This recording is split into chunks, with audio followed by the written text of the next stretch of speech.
Ce livre, je l'ai écrit à une époque où je m'occupais de femmes qui avaient des enfants en bas âge.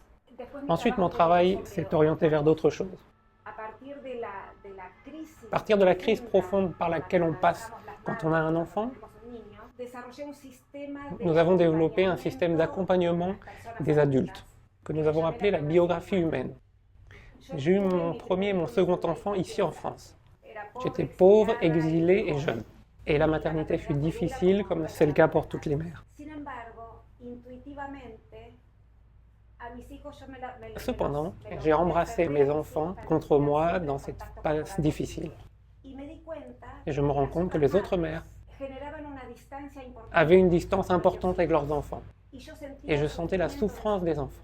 Ensuite, beaucoup de choses se sont passées. Je suis rentré en Argentine, à Buenos Aires. À cette époque, j'ai ouvert les portes de ma maison pour recevoir d'autres mamans. Il n'y avait pas d'internet. Les mamans étaient désespérées pour trouver des endroits où être accompagnées. Et on discutait spontanément. Je me suis rendu compte qu'intuitivement, je demandais aux mamans quelle enfance elles avaient vécue. Et au moment de toucher un point sensible, un sujet sensible, le bébé immédiatement s'endormait. C'est à ce moment que j'ai pensé au premier concept de ce livre, sous le nom de fusion émotionnelle. On utilise la métaphore de la piscine dans laquelle on se retrouve comme maman aspirée au fond de la piscine au moment de la naissance. Et si l'eau est chaude, maman et enfant ressentent la chaleur de l'eau. Et seule maman qui est dans cette piscine peut ajuster la température de l'eau. Mais sans le savoir, quand on est aspiré vers le fond de la piscine,